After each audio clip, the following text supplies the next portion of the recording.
कालच आपण lesson number 1 जो 11th स्टँडर्डचा होता अकाउंटन्सीचा, जो आपण कंप्लीट केलेला होता. म्हणजे मी वर्ड टू वर्ड त्याच्यात एक्सप्लेनेशन दिलेलं आहे. माझ्या 2 व्हिडिओज आहेत त्याच्या ह्या चॅनलवरती. त्याच्यात मी तुम्हाला एक्सप्लेन केलेलं आहे वर्ड टू वर्ड अकाउंटन्सी बद्दल सगळ्या गोष्टी. म्हणजे लेसन नंबर 1 तरी तुम्हाला एक्सप्लेन केलेला आहे. त्यात असं नाहीये की कोणती गोष्ट खाल्ली आहे किंवा कसं काय, पण तो इम्पॉर्टंट लेसन आहे थेरीनुसार. त्या सगळ्या गोष्टी मी त्याच्यातनं घेतलेल्या आहेत. आता आज आपण काय करणार आहोत, तर एक ब्रीफ ओव्हरव्ह्यू आपण त्या लेसनचा घेणार आहोत. आणि जसं तुम्हाला सांगितलं की एक्सरसाइज एक्सरसाइज जमल्यास मी या व्हिडिओमध्ये घेईन किंवा मग पुढच्या व्हिडिओमध्ये मी एक्सरसाइज घेईनच. सो आता राहिली गोष्ट कोणती, ह्याच्यावर काय आज आपण काय काय बघणार आहोत ते एकदा रिव्ह्यू घेऊया.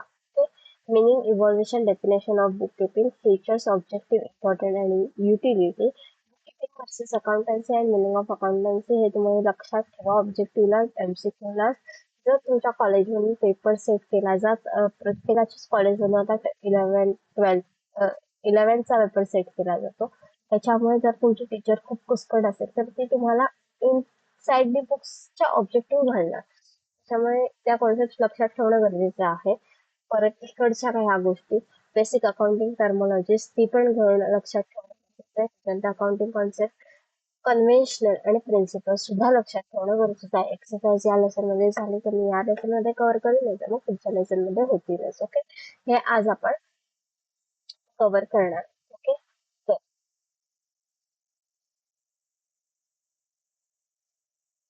Introduction.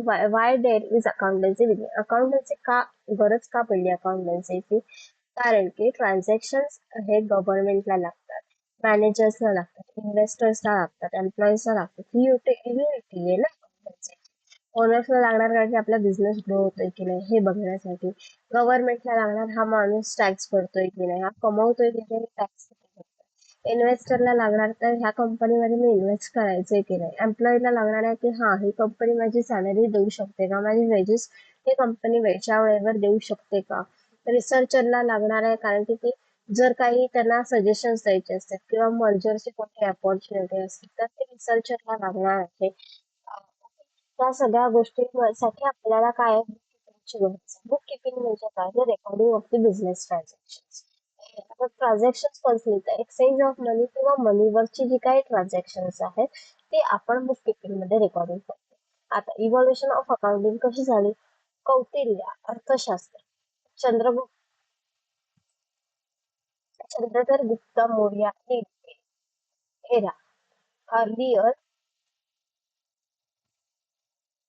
earlier referred to the accounting records, later named as Deshinama.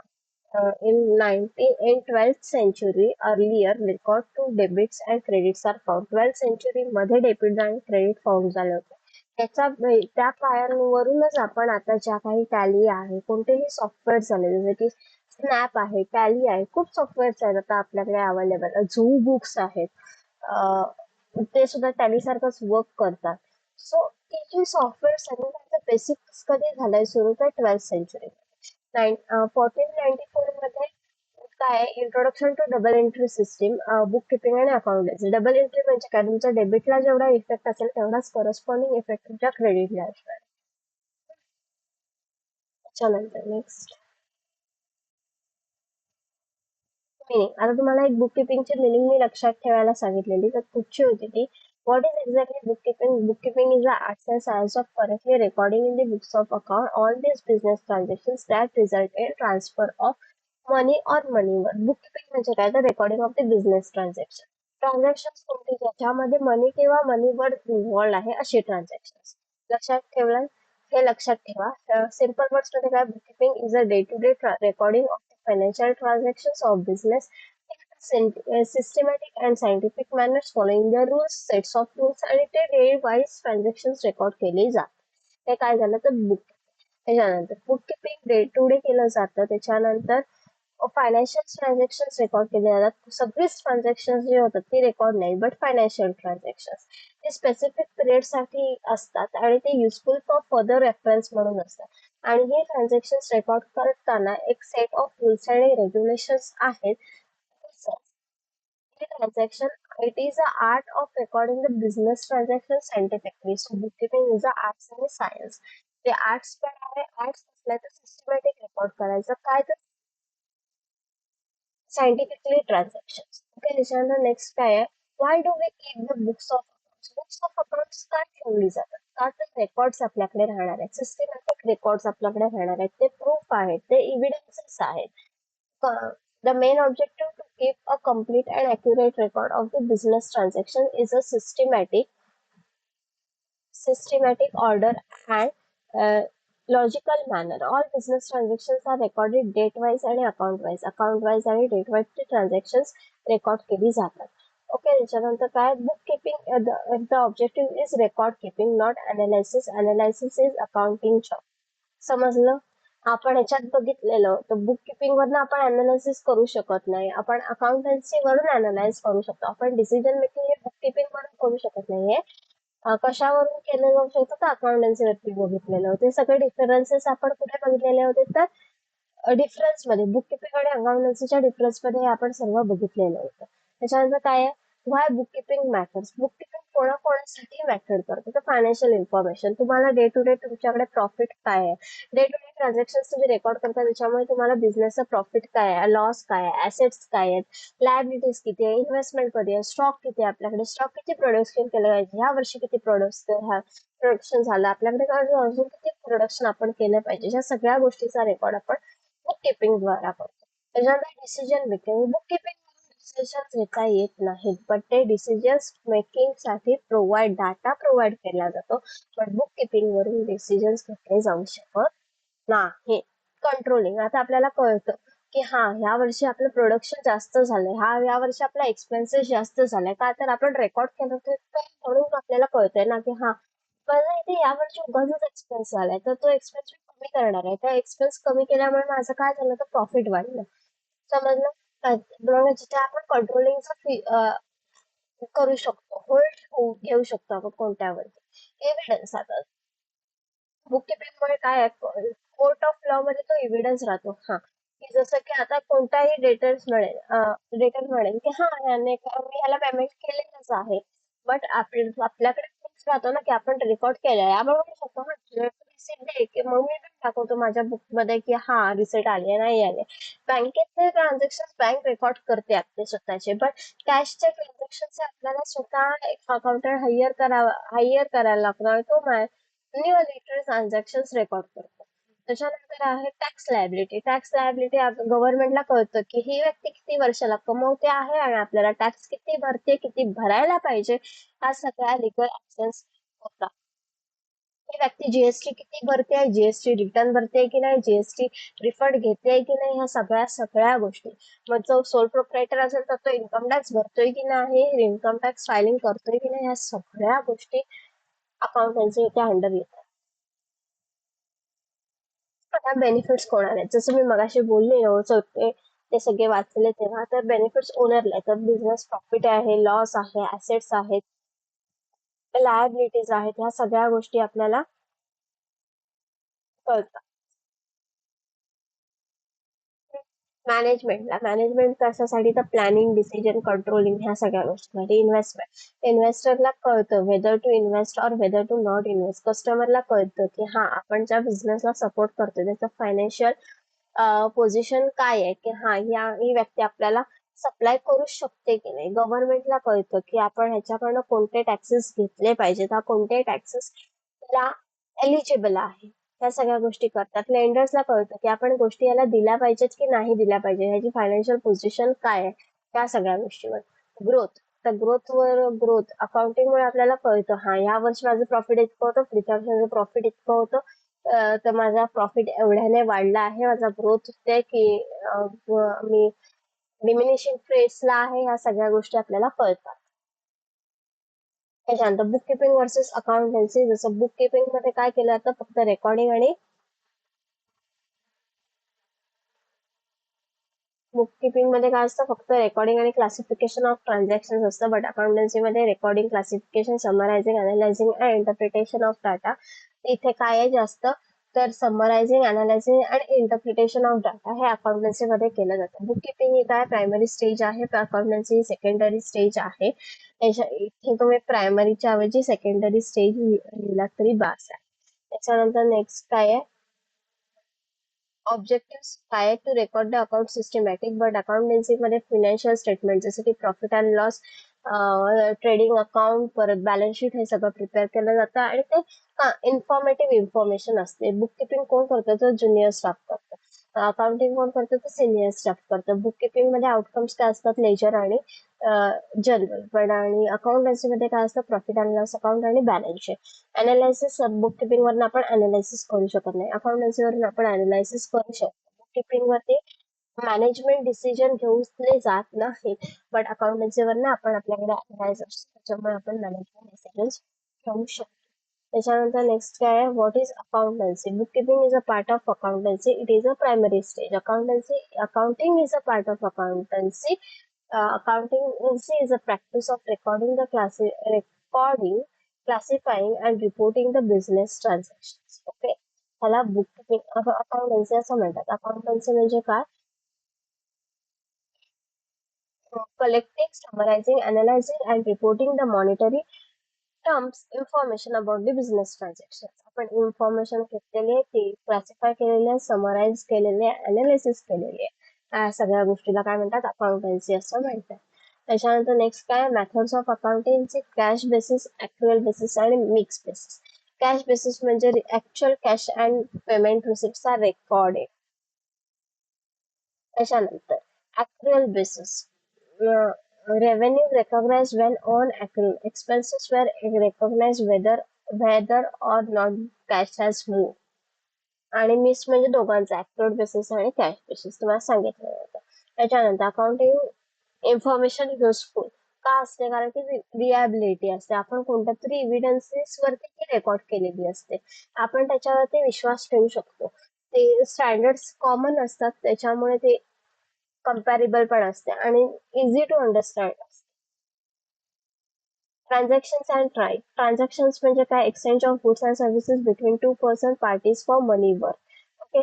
आता मॉनिटरी ट्रान्झॅक्शन्स म्हणजे काय, जिथे मनी इन्व्हॉल्व असतं. मग काय त्याच्यात कॅश ट्रान्झॅक्शन्स आणि क्रेडिट ट्रान्झॅक्शन्स येतात. कॅश ट्रान्झॅक्शन म्हणजे इमिजिएटली कॅश पे केली जाते किंवा रिसिव्ह केली जाते. तसंच कॅश पे केली नंतर लेटर कॅश पे करणार आहोत किंवा कॅश रिसिव्ह होणार आहे इन फ्युचर, त्याला क्रेडिट ट्रान्झॅक्शन असं म्हटलं जातं. त्याच्यानंतर नॉन मॉनिटरी ट्रान्झॅक्शन म्हणजे काय, तिथे मनीचा इन्व्हॉल्वमेंट नसतं, जसं की बाटर झालं. त्याच्यानंतर एंट्री म्हणजे काय, रायटिंग एंट्री, डेबिट क्रेडिट वाली एंट्री. त्याच्यानंतर नरेशन म्हणजे ब्रीफ एक्सप्लेनेशन आणि ते बिलिंग और फॉरने सुरू होतं, एवढं लक्षात ठेवा. ती एक एंट्री नरेशन लिहायची एक वेगळी पद्धत असते, ती तुम्हाला पुढे जाऊन कळेलच. त्याच्यानंतर गुड्स म्हणजे merchandise a trader trade in, that is medicines of chemist. Then capital आणि ड्रॉइंग. कॅपिटल म्हणजे the amount invested into the business by the owners, आणि कॅपिटलचा फॉर्म्युला काय, ऍसेट्स मायनस लायबिलिटी. कॅपिटल म्हणजे काय, जे तू तुझ्या बिझनेस मध्ये स्वतः टाकणार आहेस त्याला तू कॅपिटल म्हणणार आहेस. आणि तसंच ड्रॉइंग्स म्हणजे काय, जे तू बिझनेस मधून काढून घेणार आहेस आणि स्वतःच्या वापरासाठी वापरणार आहेस, त्या पर्सनल यूज साठी वापरणार आहेस, त्याला ड्रॉइंग असं म्हणतात. पर्सनल यूज हा वर्ड लक्षात ठेवा, मग ती कॅश असू दे किंवा गुड्स असू दे किंवा ऍसेट्स असू दे, त्याला ड्रॉइंग्सच म्हणतात. जर ते गुड्स असतील ना, तर आपण ते ट्रेडिंग अकाउंट मध्ये इन्व्हॉल्व करतो. ते पुढे जाऊन तुम्हाला कळेल सर्व. त्याच्यानंतर डेटर्स, क्रेडिटर्स आणि बॅड डेट्स. डेटर्स म्हणजे जे लोक तुला पैसे देणार आहे, जे बिझनेस मध्ये पैसे टाकणार आहे, त्यांना डेटर्स असं म्हणतात. क्रेडिटर्स जे लोक बिझनेस मधून पैसा घेणार आहेत, लाईक सप्लायर्स, त्यांना आपण कोण म्हणतो, क्रेडिटर्स म्हणतो. जे बिझनेसला क्रेडिट देतात ते क्रेडिटर्स. आणि बॅडर्स म्हणजे असे लोक जे तू बिझनेस मध्ये पैसा टाकलेला आहेत, बट ते आता फायनान्शियली कॅपेबल नाही आहे तुझे पैसे देण्यासाठी, म्हणून त्यांना आपण बॅडर्स असं कन्सिडर केलं जातं. Okay. Debtors owns to the business, like customer who owns, आणि क्रेडिटर बिझनेस ओन्स त्याच्यानंतर एक्सपेंडिचर, कॅपिटल एक्सपेंडिचर्स हे लॉंग टर्म बेनिफिट साठी असतात आणि नॉन रिकरिंग असतात, जसं की purchase of machinery, extension of building. मग रेव्हेन्यू एक्सपेंडिचर्स हे शॉर्ट टर्म साठी असतात, लेस दॅन 1 इयर. ते normally day to day expenses असतात किंवा मंथली एक्सपेन्सेस असतात, जसं की रेंट, सॅलरी, वेजेस, एक्सेट्रा. त्याच्यानंतर deferred revenue in nature but benefits are not exhausted within 1 year. म्हणजे आता ऍडव्हर्टाइजमेंट मध्ये तू आता हेवी खर्च एक्सपेन्स आहे तो आत्ताच आहे तुझा ह्या वर्षीचा, बट त्याचे बेनिफिट्स तुला पुढे जाऊन भेटणार आहेत. आणि डेफिट रेव्हेन्यू हे रिकरिंग असतात, बट त्याचे बेनिफिट्स हे नंतर जाऊन भेटतात, खूप वर्षानंतर भेटतात आपल्याला ते. त्याच्यानंतर काय, कॅश डिस्काउंट आणि ट्रेड डिस्काउंट. ट्रेड डिस्काउंट म्हणजे, आधी एक लक्षात ठेवा की ट्रेड डिस्काउंट हा बुक्स मध्ये रेकॉर्ड केला जात नाही, कॅश डिस्काउंट हा बुक्स मध्ये रेकॉर्ड केला जातो. डिस्काउंट इज अ कन्सेशन और allowance given to the seller by given to the purchaser by the seller. Okay. Trade discount म्हणजे ते कॅटलॉग वरती डिस्काउंट दिला जातो, जसं की तू आता माझ्याकडनं बल्क क्वांटिटी परचेस केलीस तर मी तुला काहीतरी डिस्काउंट देणार, त्याला ट्रेड डिस्काउंट असं म्हटलं आहे. ते कॅटलॉग प्राइस किंवा लिस्ट प्राइस वरती असतं, त्याच्यामुळे ट्रेड डिस्काउंट हा सेपरेटली बुक्स मध्ये येत नाही. कॅश डिस्काउंट म्हणजे, तू आता मला इमिजिएट पेमेंट करतोस, मग तू मला अजून प्रमोट करण्यासाठी, तुला मोटिवेट करण्यासाठी, हा बाबा तू आत्ताच पेमेंट कर माझं, मग त्याच्यासाठी तू काय करणार आहेस तर कॅश डिस्काउंट करणार आहेस. ओके. सॉल्वंट पर्सन, इनसॉल्वंट पर्सन आणि अकाउंटिंग. सॉल्वंट पर्सन म्हणजे जो फायनान्शियली स्टेबल पर्सन असतो. फायनान्शियल स्टेबल कोणाला म्हणणार आहोत आपण, की ज्याच्यावरती लोन नाहीये, तो आपल्या गरजा पूर्ण करू शकतो, असाच पर्सनचं असतं फायनान्शियल पर्सन. तसं बिझनेस आहे सॉल्वंट पर्सन, ज्याच्या ऍसेट्स हे त्याच्या लायबिलिटीज पेक्षा जास्त आहे. मगाशी आपण कॅपिटलचा फॉर्म्युला बघितलेला. कॅपिटलचा फॉर्म्युला काय होता, capital is equals to assets minus liability. हा, तरच तुमची बॅलन्स शीट टॅली होणार. जर तुम्ही लायबिलिटीज मध्ये जर तुम्ही कॅपिटल ऍड केला तर ते capital plus liabilities is equals to assets असेल तर ते तुमची बॅलन्स शीट टॅली होते. हे लक्षात ठेवा. सॉल्व्हेंट पर्सन म्हणजे काय, त्या पर्सनचे ऍसेट्स हे जास्त आहेत त्याच्या लायबिलिटीज पेक्षा, म्हणजे त्याचं देणं हे कमी आहे त्याच्या येण्यापेक्षा, तर तो सॉल्व्हेंट पर्सन झाला. तसंच इनसॉल्व्हेंट पर्सन त्याचं देणं जास्त आहे त्याच्या येण्यापेक्षा, तर तो इनसॉल्व्हेंट पर्सन झाला. तर मग अकाउंटिंग इयर म्हणजे काय, आता जसं आपलं एक कॅलेंडर इयर असतं, calendar year, Indian calendar year काय तर 31 जानेवारी टू 31 डिसेंबर. तसंच आपलं इंडियन अकाउंटिंग इयर काय, 1 एप्रिल टू 31 मार्च. 1 एप्रिलला आपले सगळे अकाउंट्स नवीन ओपन केले जातात, बुक्स ऑफ अकाउंट्स मध्ये आपले अकाउंट्स नवीन न्यूली प्रिपेअर केले जातात, आणि तेच अकाउंट 31 मार्चला त्या पुढच्या वर्षी बंद केले जातात. त्याच्यानंतर ट्रेडिंग कन्सर्न, NPO आणि नॉन प्रॉफिट ऑर्गनायझेशन आणि गुड. आता ट्रेडिंग कन्सर्न म्हणजे ज्या कन्सर्न ट्रेड करतं, म्हणजे गुड्स सॉल्व करतं किंवा गुड्स परचेस करतं किंवा कोणतेही सर्व्हिसेस रेंडर करतं, पण प्रॉफिट मोठे करत असेल तर त्याला ट्रेडिंग कन्सल्ट असं म्हटलं जातं. NPO म्हणजे नॉट फॉर प्रॉफिट कन्सल्ट, जे सर्व्हिसेस प्रोव्हाइड करतात but not for profit motive but welfare of the people साठी ते सर्व्हिस प्रोव्हाइड करतात, तर त्यांना NPO असं म्हटलं जातं. त्याच्यानंतर एक पॉइंट आहे गुडविल. गुडविल म्हणजे reputation of the business. Simple words मध्ये लक्षात ठेवा, गुडविल म्हणजे reputation of the business. Intangible aptitudes giving a business superior earning capacity. मग ते लोकेशन झालं, स्टाफ स्किल्स झाले, प्रोडक्ट क्वालिटी झाले, कस्टमर्स झाले, सॅटिस्फॅक्शन झालं, etcetera. Goodwill is a reputation of the business expressed in terms of money and it is intangible asset. हे लक्षात ठेवा. गुडविल काय तर reputation of the business express in terms of money. He line खूप महत्वाची आहे, तुम्हाला MCQ ला विचारली जाऊ शकते. आणि ते इनटँजिबल ऍसेट्स आहे, म्हणजे त्याला आपण बघू शकत नाही, टच करू शकत नाही, फील करू शकत नाही, बट ते रेप्युटेशन आहे. मग ते रेप्युटेशन काय, तर ते चांगल्या क्वालिटीचे प्रोडक्ट्स प्रोव्हाइड करतात, कस्टमर सॅटिस्फॅक्शन होतं, त्यांच्याकडे हायली स्किल एम्प्लॉईज आहेत. ह्या सगळ्या गोष्टी गुडविल मध्ये येतात. त्याच्यानंतर नेक्स्ट काय आहे, profit loss income and revenue. Profit म्हणजे काय, तुमची सेलिंग प्राइस, तुमच्या सेलिंग प्राइस जी जास्त आहे कॉस्ट प्राइस पेक्षा, तर तुमचं प्रॉफिट होणार आहे आणि त्याच्यामुळे तुमचं कॅपिटल इन्क्रीज होणार आहे. लॉस म्हणजे काय, तुमची कॉस्ट प्राइस जी जास्त आहे तुमच्या सेलिंग प्राइस पेक्षा, मग तो डिफरन्स जो आहे तो तुमचा लॉस असणार आहे आणि लॉसमुळे तुमचं कॅपिटल कमी होणार आहे. इन्कम म्हणजे काय, revenue from business transaction receivable release from services interest dividend commission. आणि रेव्हेन्यू म्हणजे काय, income from normal business activities, usually sales of goods and services to the customer. Income म्हणजे काय ते लक्षात ठेवा, जे काही रिसिवेबल्स आहेत किंवा मग जसं की इंटरेस्ट झाला, डिव्हिडंड झालं, कमिशन झालं. बट रेव्हेन्यू म्हणजे काय, जे रिकरिंग आहे, जसं की तुम्ही sale of goods, sale of services, हा सगळा गोष्टी. त्याच्यानंतर काय, assets and their types. Assets म्हणजे काय, any physical thing or right owned by that monetary value आणि ओनरशिप ही बिझनेस मध्ये असली पाहिजे, जसं की land, patent, goodwill, computer, laptop, जे काही आहे ते सगळे ऍसेट्स आहेत. ऍसेट्स म्हणजे काय, जी काही टँजिबल गोष्ट बिझनेस ओन करतो त्याला ऍसेट्स म्हणतात. जसं की मग बिझनेसची बिल्डिंग झाली, ज्या प्लेसला तुमचा बिझनेस आहे ती बिल्डिंग धरून चालेल. मग ते ऍसेट्स कोणते असतात, फिक्स असेट. फिक्स असेट म्हणजे ते तुमचा लॉंग टर्म बेनिफिट्स आहे बिझनेस साठी ते. मग ते टेंजिबल असू शकतात, नॉन टेंजिबल, इनटेंजिबल असू शकतात. Non tangible word invention, intangible असतं ते, सॉरी. ओके. मग land and building, plant and machinery, goodwill.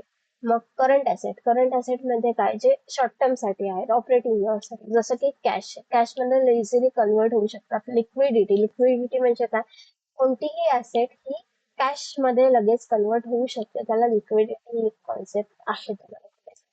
त्याच्यानंतर नेक्स्ट काय, फिक्टिशियस ऍसेट म्हणजे टँजिबल पोझेशन, इमॅजिनरी, नॉन रिअलायझेबल व्हॅल्यू, जसं की डेफर्ड रेव्हेन्यू, एक्सपेंडिचर, हे काय झाले, फिक्टिशियस आहेत. प्रायमरी एक्सपेन्सेस सुद्धा फिक्टिशियस ऍसेट मध्येच कन्वर्ट केले जाते. तसंच आपल्याकडे लायबिलिटीज आहेत, मग नेटवर्क आहे आणि कंटिंजंट लायबिलिटीज. लायबिलिटीज म्हणजे काय, ज्या गोष्टी बिझनेस दुसऱ्याच्या आहेत बट बिझनेस यूज, जसं की दुसऱ्याचे पैसे, मग ते कॅपिटल झालं, लोन्स आले, हे सगळ्या गोष्टी त्या फिक्स लायबिलिटीज मध्ये. करंट लायबिलिटीज मध्ये काय, हा ज्या आपण लगेच पे करू शकतो किंवा शॉर्ट टर्म साठी लायबिलिटीज आहेत, payable, short term payable within the year, अशा ज्या काही लायबिलिटीज आहेत त्या करंट लायबिलिटीज मध्ये येतात. त्याच्यानंतर ओनर्स इक्विटी म्हणजे काय, total assets, that is total equity minus creditors equity is equals to owners equity. Contingent liability हा एक वर्ड आहे जो तुम्हाला तुमच्या ग्रॅज्युएशनच्या लास्ट इयर पर्यंत त्रास देईल. गुडविल पण एक भयंकर डेप्थ मध्ये तुम्हाला आहे, पण प्रचंड त्रास देतो, वैताग येतो शेवटी गुडविलचा. तुम्हाला आता 11th आहे ते 12th आहे, गुडविल एक लेसन आहे. व्हॅल्युएशन ऑफ गुडविल म्हणून एक लेसन आहे. आय थिंक सो तो 12th जरी असेल नाही तर मग FY ला असेल. बट आहे एवढा नक्की, आणि एवढा किचकट आहे ना ते बास. हा, तर आपण कंटिजेंट लायबिलिटी वर घेऊया. कोणती तरी इव्हेंट आहे तो हॅपन किंवा होऊ शकतो म्हणून आपण एक अमाऊंट बाजूला काढून ठेवतो, तेव्हा कंटिजेंट लायबिलिटी असं म्हणतात. जसं की फायर होऊ शकते. त्याच्यानंतर अकाउंटिंग कॉन्सेप्ट आहेत. बिझनेस एंटिटी म्हणजे काय, जो पर्सन, जो ओनर आहे आणि जो बिझनेस आहे, हे दोन वेगवेगळे सेपरेट डिस्टिंग फॉर्म मध्ये आहे, ते लक्षात ठेवा.